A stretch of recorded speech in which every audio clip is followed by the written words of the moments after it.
Hello everyone, this is Angarag and today I am going to give a small presentation on the topic combustion. So now let's begin. So what is combustion?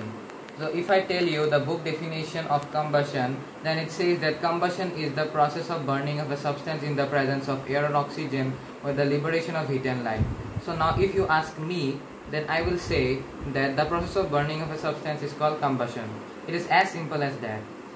So now combustion substances can be divided into combustible and non-combustible substances depending on whether or not they can be burned. So now what are these two types of substances? So so now I will tell you about that. So combustible substances are substances that burn in air or oxygen to produce heat and light. Some examples of combustible substances can be kerosene, petrol, diesel, etc. So non-combustible substances. So now non-combustible substances are substances that do not burn in air or oxygen to produce heat and light. Some examples of non-combustible substances can be water, sand, glass, etc. Now combustion can be divided into three types. They are rapid combustion, explosion and spontaneous combustion. So now rapid combustion. Rapid combustion is a type of combustion in which a large amount of heat and light are released within a very short period of time. So for instance, combustion of LPG, which releases heat and light instantly, is an example of rapid combustion. Now the next is explosion. So explosion is that type of a combustion which involves sudden release of heat, light and sound with the liberation of a large amount of gas. One example of explosion will be the bursting of firecrackers during the festival of Diwalis. Now the last is spontaneous combustion. So spontaneous combustion is that type of a combustion in which substances catch fire on their own. One example will be white phosphorus catching fire at room temperature.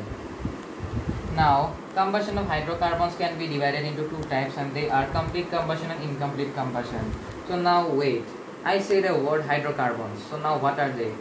So hydrocarbons are compounds of hydrogen and carbon. Some examples of hydrocarbons are LPG, petrol and natural gas, etc. Now diving into the topic of complete combustion and incomplete combustion. So complete combustion is a type of combustion in which takes place in adequate amount of air or oxygen. It results in the formation of carbon dioxide, water, heat and light. And incomplete combustion. So incomplete combustion is a combustion that takes place in inadequate amount of air or oxygen. It results in the formation of carbon monoxide, soot, water, heat and light. So thank you very much. I hope you enjoyed this video and stay safe and take care. Good morning to all respected teachers and my dear classmates. In today's mini presentation, I am going to explain you about IUCN Red List 9 categories. So first of all, we will need to know what is the full form of IUCN. It is International Union Conservation of Nature and Natural Resources. So let's start with the not evaluated category. In not evaluated category, animals like butterflies and small insects. Majority animals are small only. That means we don't know much about them, and they cannot be classified as much, but they have a good population. Data deficient is also literally not evaluated. We don't have much data about them. We are still researching in them, but they have a good population. For example, the thousands of subspecies of butterflies, frogs and dragonflies. Then let's talk about least concern, which is a primary IUCN Red List category. Least concern animals are, let's talk about least concern animals. Examples, they are the rhesus macaques, which all are roaming in our cities, as we all know, and the cattle and cocks, ducks, hens. These are all examples of least concerned animals. Now let's talk about near threatened. Now you will see that the difference between near threatened and least concerned animals are: near threatened, you can see only near threatened animals under forest only. You cannot see them roaming commonly in our houses and in our cities. For example, of least concerned, stray dogs. These all are, and I said only few. These are least concerned, but near threatened, it is not near threatened. If we talk about near threatened, they are unseen in roaming freely. They are really rare to see, common to see in forest, but rare to see in our cities. Example of kinds of birds like woodpecker and all, they are near threatened, and it is near a threatened category. It is, you can see only the main difference between near threatened means threatened category. You can see in geranium color I have marked the threatened categories. So now let's talk about the threatened categories. First category, which is vulnerable. Vulnerable means they were actually near threatened, now they are vulnerable. That means have a weak population. If we talk about animals like that, these are the Indian leopards, mandrills, drills. These are all example of vulnerable species. And vulnerable species are not provided much habitat. We need to concentrate in vulnerable species actually, because if we don't conserve them, then they will grow to the endangered species, which face a high risk, very high risk of extinction. And I think we all have heard about this word endangered. They are endangered species. Royal Bengal tiger, and then the Sri Lankan leopard, Asian elephant. These all are, then the black buck. These all are example of endangered animals. And also the Asiatic lion. How can we forget the Asiatic lion? Then let's talk about the last category of the threatened categories, which is critically endangered. As you can see, I have marked each category with colors: extinct with black, extinct in the wild with purple, this one red, this one orange, this one deep yellow, and this one greens. So let's talk about the red, primary red, critically endangered, because it is facing really high risk of extinction. It's really endangered. They are seen even less than 100 in the nature. So we will need to protect the critically endangered species. For example, the vaquita. It is similar to the dolphin only. Vaquita is very rare, and the Amur leopard, and the gharial, great Indian bustard. These are all example of critically endangered animals. Now we have finished the threatened categories. Now let's go to the extinct in the wild. We are not even provided much information about extinct in the wild in our book. So let's now talk about extinct in the wild. Extinct in the wild means they are extinct in the wild, but we can still see them in zoos. So you want to know any kind of animal name, like in woods you cannot see in forest, but you can in zoos. It is Barbarian lion, and I don't know much about it, but it's Barbarian lion, South Chinese tiger. These are some animals which you can see in zoo. And for your fun fact, critically endangered species was the South Chinese tiger. Now recently on 2020 only it is extinct in the wild. Now let's talk about extinct. Everyone knows what is the extinct species. They are no more in the world. They don't survive anymore. And modified animals, that means their ancestor, like the tiger's ancestor is saber-tooth. They were called extinct species, like the dodo bird, tiger, mammoth. So these are the IUCN red list categories. But there is also one category named, so the mythical category. Please don't concentrate on mythical category, okay? This is not the part of IUCN red list. This is another category. But for your kind information, I am providing it. Mythical categories is like example dragons, unicorns, and pegasus. These kind of animals can be mythical. They are known to exist, but they don't exist. There is no proof or evidence that the mythical animals exist. So please don't think like they are extinct species. Mythical is a different thing, but then also it is really high. That means all remember that all, but still all believe that mythical animals exist, but it is not true. For me, I think animals like sea serpent exist, because we all know that ocean is really less explored, less than 5%. So that's the end of my presentation. Stay home, stay safe. Thank you. Myself, Rakim Sekia, is going to presentation on my allotted topic, cell structure and function. So first, let me tell about what is cell. The cell is the basic structural and functional unit of life. All living made up of cells. Cells make tissues, tissues make organs, organs make organ system, make living organisms.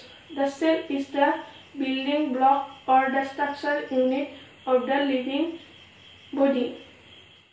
Now let's move to who discovered cell. The cell was first discovered and named by the scientist Robert Hooke in 1665. Let's move to shape of cell. Cells are different shapes. Some cells keep changing their shape. Example, amoeba, white blood cell in human beings. And some cells are spherical, round, elongated, spindle, stiff or branched. It is a simple presentation of about cell structure and function. Conclude my presentation. Thank you everyone. Hello everyone, myself Namrita. Today I am going to give one small presentation on the topic crop production and management. First of all, what are called crops? Plants of the same kind grown on large scale for food, clothing, etc. are called crops. For example, rice, maize, wheat, etc. Crops can be classified into two categories, Kharif and Rabi. Kharif crops are generally planted in June and harvested in October.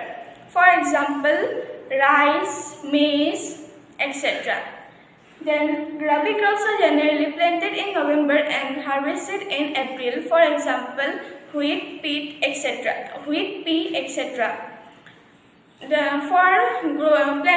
For growing crops, farmers perform a series of activities in a particular sequence over a period of time. These activities are called agricultural practices. Under agricultural practices, there are 5 processes. Number 1 process is soil preparation. Under soil preparation, there are 3 stages. Number 1 is ploughing. So, the process of loosening or turning the soil is called ploughing. And the second stage is leveling. After ploughing, there may be big lumps of soil in the field. So to crush the big lumps of soil, wooden or iron planks are used called levelers. This process is called leveling. Then the third stage is applying fertilizers. Fertilizers are natural and chemical that contain one or more nutrients essential for plant growth. Then the second process is selection and sowing of seeds. Sowing is the process of planting seeds. Sowing can be done in 2 methods, manual sowing and using a seed drill. Manual sowing is also called broadcasting. Then the third process is irrigation. Irrigation refers to artificial application of water to the crops for assisting the growth of plant. Irrigation can be done in 2 methods, traditional and modern. Example of traditional method are canal irrigation, moat, chain pump, etc. An example of modern methods are sprinkler irrigation, drip irrigation, etc. So then the fourth process is weeding and crop protection. The process of removing the weeds is called weeding. Weeding can be done in 2 methods, manual weeding and using weedicides. Then the fifth and the last process is harvesting and storage. And the process of cutting and gathering the crops is called harvesting. Thank you. Hello everyone, my name is Judhishthir Shankar and I am a student of class 8. Today I am going to give a short presentation on the topic of types of microorganisms. First you have to know what is microorganism. Organisms which are visible through a microscope are called microorganisms. Microorganisms are the abundant organisms in our planet. They are found everywhere in our planet. They may be unicellular or multicellular. Microorganisms are divided into 5 major groups. They are bacteria, protozoa, fungi, algae and viruses. Bacteria are the smallest and the oldest organism in our planet. They are unicellular. The example of bacteria are Lactobacillus and Streptococcus. The next one is protozoa. They are the group of animal-like unicellular organisms. The example of protozoa are Amoeba and Paramecia. The next one is fungi. They are the group of single-cell or multi-cell organisms. Fungi may be either microscopic or unicellular. Example, yeast and molds, or macro and multicellular, mushroom and toadstools. All fungi lack chlorophyll and derive their nutrition from decaying matter. The next one is algae. They are group of simple plant-like organisms that contain chlorophyll. They may be unicellular or multicellular. The example of algae are chlorella and diatoms.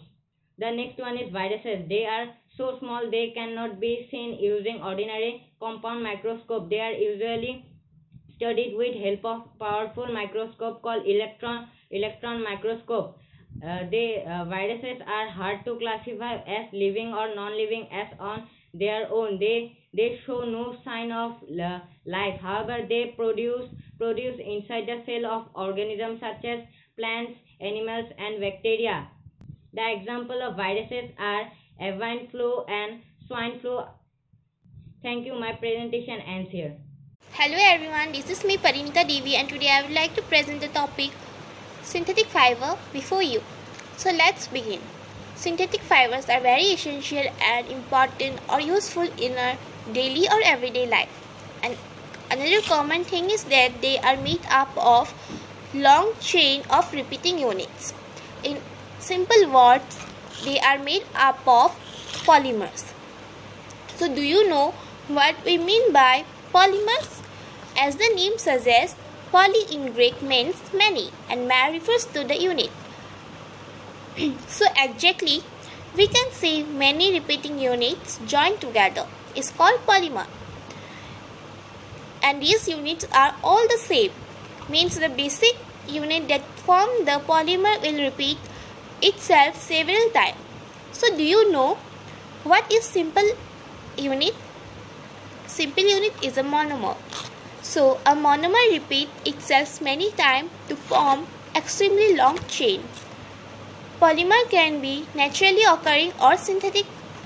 So I'd like to suggest you some names or examples, and can you categorize which are synthetic or which are naturally occurring. Number 1, rope. Number 2, a pair of slipper. Number 3, a pen. Number 4, a tiffin box. So we can directly say these all are made up of synthetic as they are not naturally occurring. So do you know what is synthetic fiber? We have always used wool, cotton or silk in daily life. So the shiny cloths made up of rayon, the warm and soft cloth made up of acrylic are all what we normally use. As the name suggests, these are fibers made by man, which means the natural fibers are chemically processed or prepared. So this is what we mean by synthetic fiber. Thank you. Hello everyone, myself Nishita, and today I am going to give a small presentation on the topic cell. So as we know that all organisms, whether plants and microorganisms, are made up of cell. So the smallest structural and functioning unit of an organism are known as cell.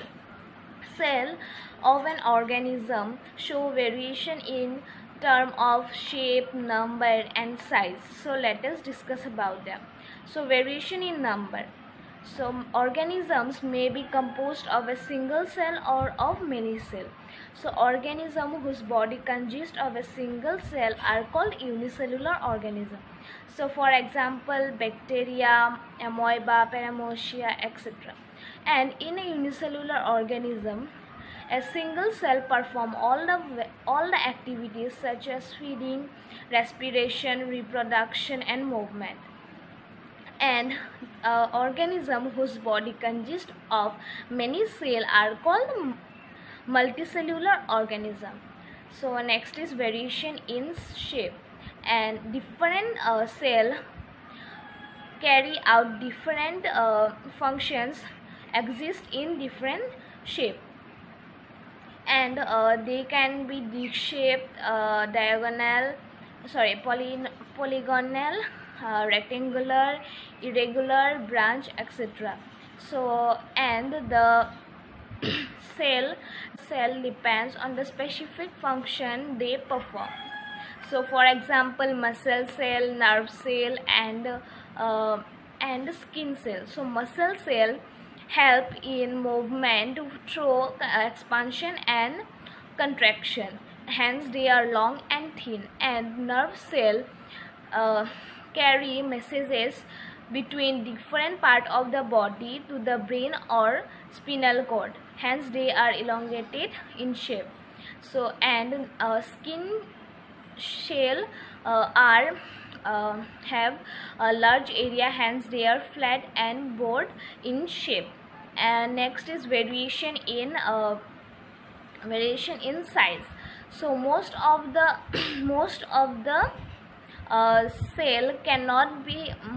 shell are microscopic and cannot be seen with the naked eye.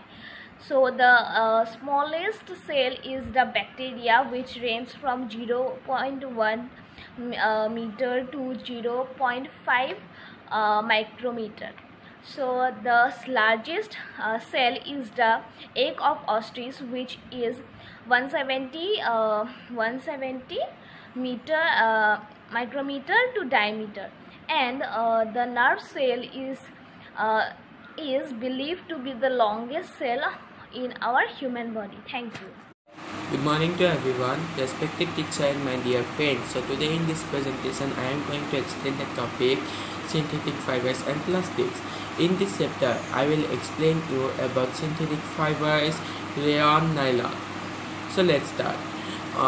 Synthetic fibers are fibers that are made by human beings, or we can say synthetic fibers are fibers that do not exist in nature and they have to make by human beings by the materials that we get in nature. Most synthetic fibers are made from coal, natural gas, and petroleum. Example of synthetic fibers are rayon, nylon, polyester, acrylic, spandex. So a synthetic fibers consist of multiple units which join together to form a unit is called single unit is called polymer. So I will explain you about the two examples only, named rayon and nylon. Rayon is also called artificial silk, and it is made from cellulose, or you can say the part of wood pulp. Its properties are it absorbs sweat and therefore it is helpful, or we can say it becomes comfortable to wear in summer season, and it is shiny also and lustrous also, and it resembles silk in appearance. Uses of rayon are used to make home furnishing, suits, jackets, scarves, etc. Nylon was the first two synthetic fibers, and it was made by scientists of DuPont company, and it was first produced in 1930s. Properties: it has good elasticity, and it does not lose its strength after regularly washed, and it is also lustrous. Because of these properties, nylon is used for make strings of badminton racket, tarpaulins, etc. So I will explain till there only. So thank you.